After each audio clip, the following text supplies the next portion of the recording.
เจ้าตั้งไหนพ่อแม่พี่น้องได้เอากันตอนเด้อเนอะไม่นี่ไม่นี่เด้อสูงดูไปด่านไปด่านยิงเด้อสูงด่านยิงเพื่อนผัวนะพ่อแม่พี่น้องได้เอากันตอนเด้อเนอะ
เอาจะได้ครับสังตาสังนายครับสังตาสังนาย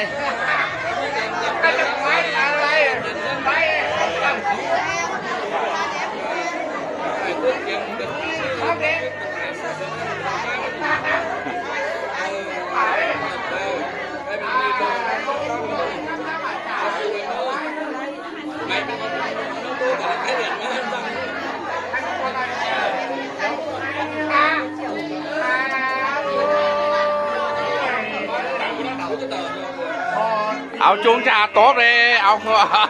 ายินเอาไม่จ่าเอาจุง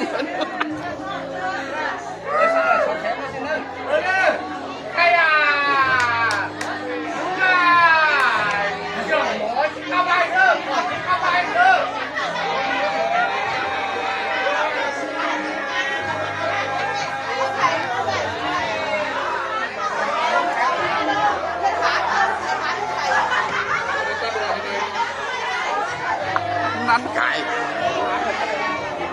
เขาดีเลยเขาดีเนี่ยเขาจะไปเขาจะเริ่มมันนี่สิเอาอาหารจากอ่ะ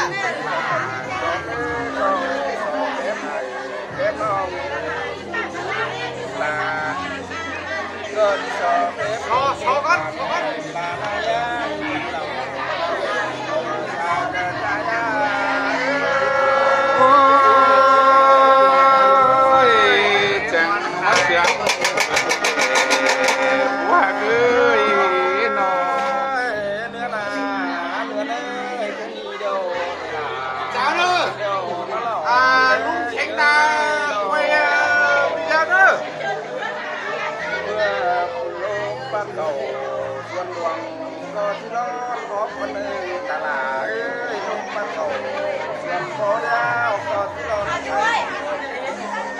เดินลงไปลงมาก็ที่ร้อนต่อเลยตอนนี้ก็สอนตาที่ร้อนป้าหลงนาโกจันซื้อลามาเสียงเป็นมาเด้ผัวหักเอ้ยน้องให้น้องเนื้อนามีเอ้ยแค่นี้โดวันกายเอ้ยน้องไปก็บาดการน้องไว้ทับผีใบทับผีโดยังฟังมาปล่อยว่าอยู่ในดูในเดียวยังมาปล่อยดูเสือชื่อเล่นเนี่ย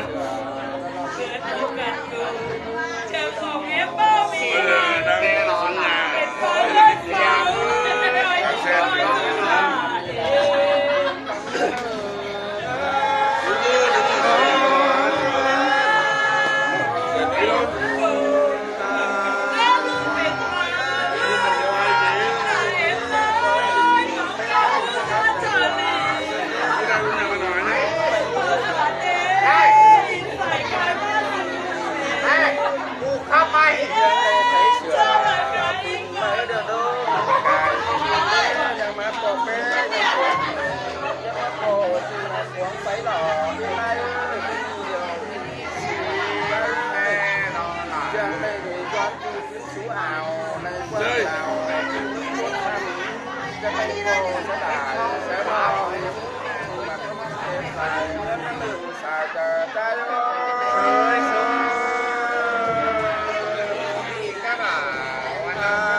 กำได้หน่อยมาแต่งปีที่สองมาแต่งของสิหาอันนี้ว่าใครชื่อดีชื่องามตั้งใจไหนชื่อมามาบ่งผู้ใหญ่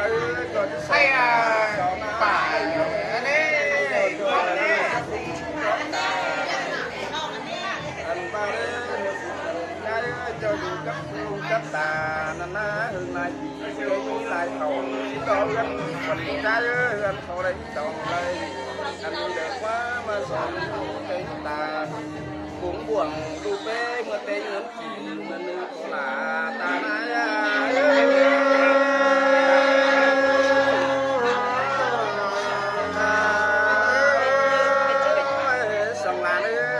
เอาจินสองได้หลังครับก็เอาจงเก่งนะผมไม่พี่น้องเนี่ย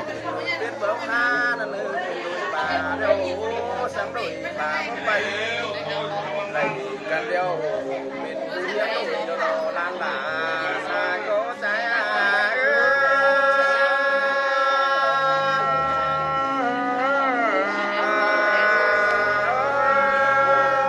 cái gì đâu ta lại ơi cái gì sức gì đấy đi anh ta phơi lên rồi nó mình đó nó phải các chú coi nó và chú cái thằng em chứ nên được là phải ăn tốt đấy lò ta là sai cha cái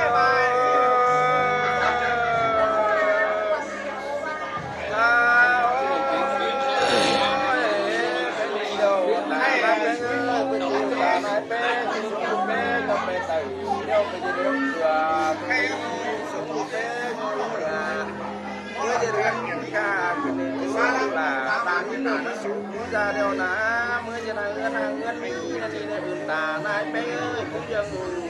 năm bộ bắn sợi ươn tà nai bé là na lo cũng dân nhớ đi tà nai tà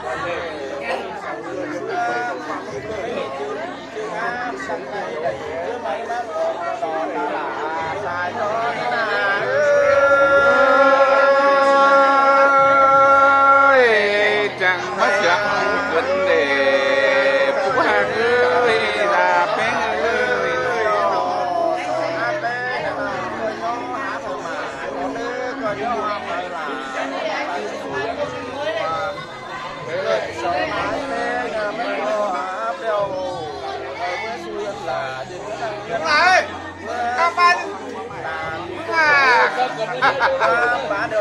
Không tọt xem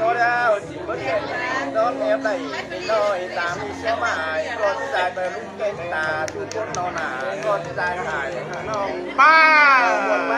nó khắp để nhỏ nói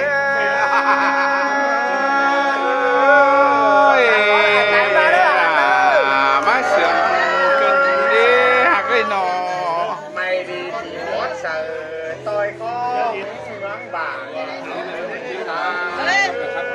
Đỉnh mà ơi, ngắn gọn đeo lao rồi mất ngài. áo chung đóครับเลยáo chung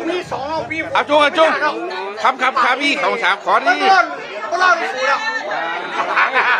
ไอ้ครับสองสามขอ 3 ngày thôi hay à là mấy chuyện mỏ Khắp chứ hù thổi chứ cái chơi sao mà đây là khắp ấy. bữa lúc mà mỏ đấy เขาเป็นน้องหากไว้น่ะ hay ba được bà la khắp Cái này ra. khắp này đây cũng phải đâu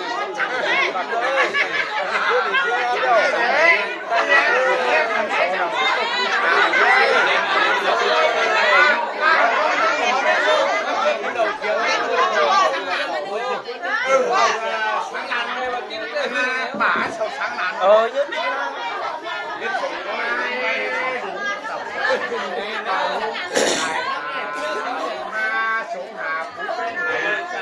bà bắt khắp của chị khắp ba anh nữa ở sòng nữa lại nè bà hùng sao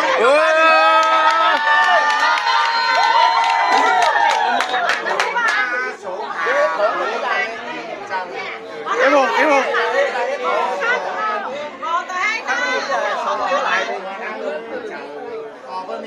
เอ็มหงหาโอ้ย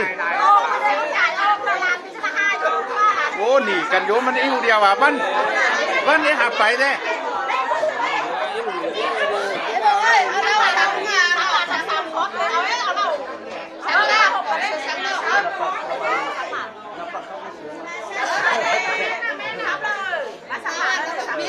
เอ็มหงบ้านดิครับดิ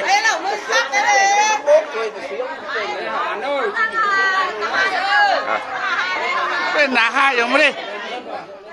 หมวนหนาห้ายุ่ป่ะสวยเสียเต็มเจ้าเลยครับไอ้หงครับพี่ไอ้หง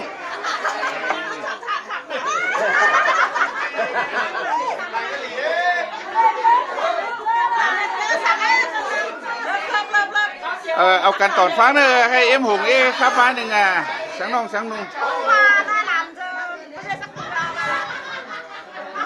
พวกข้าวป่ะฮะไอ้ข้าวสิครับดิไอ้หงพวกข้าวป่ะไอ้ข้าวป่ะองค์ครับแต่มาจากดอกองค์อีครับผมองค์อีครับบ้างบอปังนะพ่อแม่พี่น้องนะอัน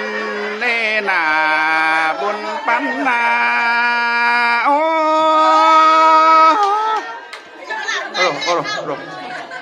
อันบาจีบอฝู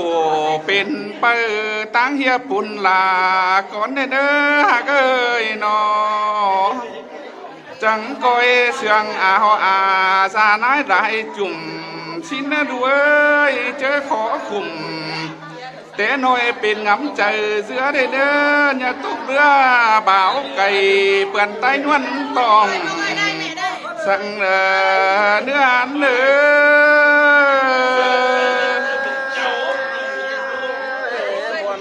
อันป้าลาพิษเก่า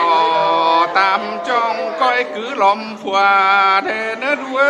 ยเจอเมื่อไปเอาดัวจุลมป่ากึ่งดงกอม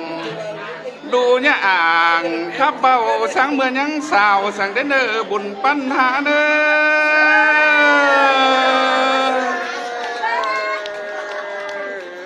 กับเก็มลมในหากเอ้ยปิงไปดะปิงบอนหาจูอันบ้าตันถีแจงนี่นูจะไปกอมหลอนตั้งหากเอ้ยบ้าล้างในป่าตะก็สั่งเห็นตัวหลังป่าเดินนา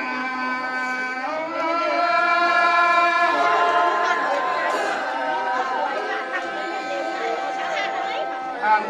บ้านยาหาอาณาโตเจ้าเบาดีสั่งเด้อด้วยก็ยังเจอที่ตะป้าสั่งเปื่อนไต้ฟังสิ้นไหลเด้ออันมาเจอบวนเจ้าคอยไปหนุ่มเหนื่อยกวังก็ได้มือสายบัวโป้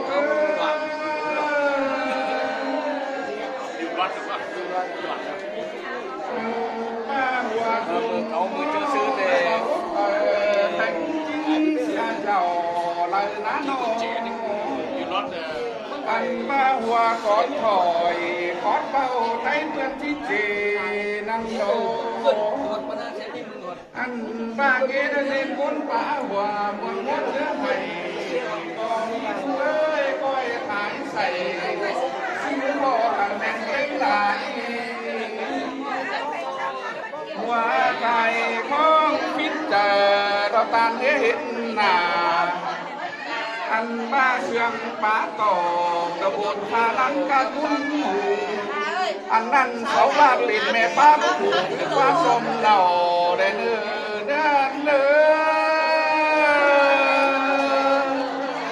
จีบเธอผู้ล้านลาด้านน้อยสามกดบ่ลา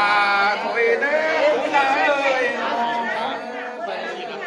ก้อยบ่นอนในซาได้ก้อยสนกูผู้หน้าผู้เขาก้อยสนเป็นได้เนื้อบุญปัญนาโอ้เป็นเอาอันเด้อผู้ด่าเด้อเอากันเด้อก้อยพ่อก้อยสอนเราเด้อเด้อดูป้าดูนางนะเด้อเอาหางเสียๆเด้อเอาได้บ่รู้บ่นาน กับเอิญพ่อแม่พี่น้องเด้อ ค่ะ